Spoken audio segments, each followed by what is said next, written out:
सफर की शुरुआत। दुनिया ठहर चुकी थी, लेकिन उसकी आत्मा का सफर अब शुरू हो रहा था।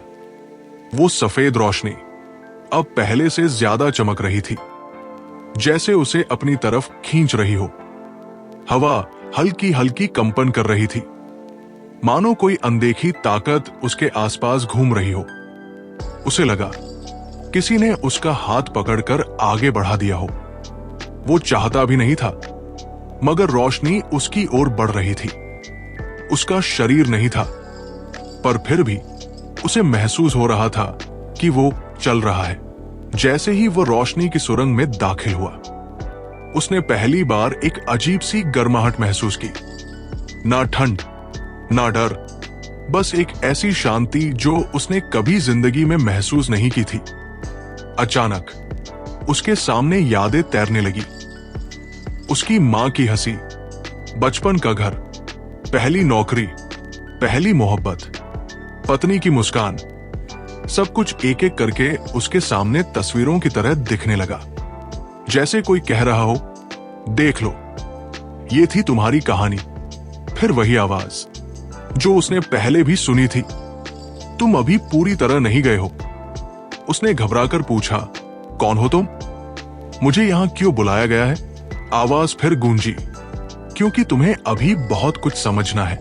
उसके सामने एक लंबा पुल उभर आया।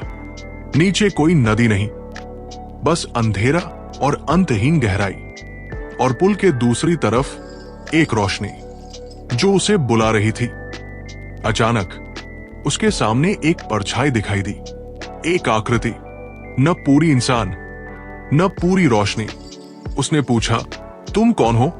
आकृति मुस्कुराई और बोली, मैं तुम्हारा मार्गदर्शक हूं।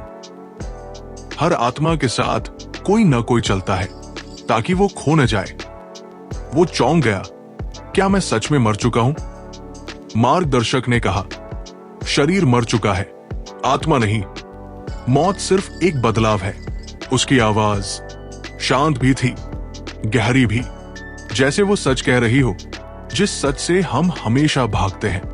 मार्गदर्शक रुक गया, पुल के सामने खड़ा होकर बोला, इस पुल के उस पार तुम्हारी असली यात्रा शुरू होती है।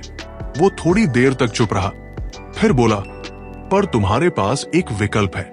वो हैरान हो गया, कैसा विकल्प? आवाज गूंजी, या तो तुम आगे जाओ या उस दुनिया में वापस लौट जाओ जहां तुम्हारा शरीर पड़ा है।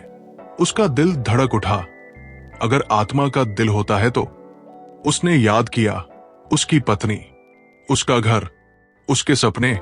क्या वो सब यूं ही छूट जाना चाहिए, या उसे वापस जाना चाहिए उस दुनिया में जहां दर्द भी था पर मोहब्बत भी थी? मगर तभी उसे एहसास हुआ, वो यहां जितना चाहे उतना रुक सकता है। यहां समय का कोई मतलब नहीं था। मार्गदर्शक धीरे से बोला, सोच समझकर चुनना, क्योंकि यह फैसला तुम्हारा आने वाला हर कदम तय करेगा।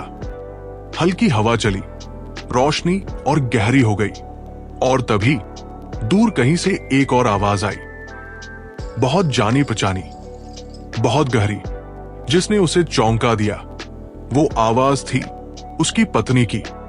क्या वो वापस जाएगा या आगे बढ़ेगा? जानिए एपिसोड 1 के पार्ट 3 में।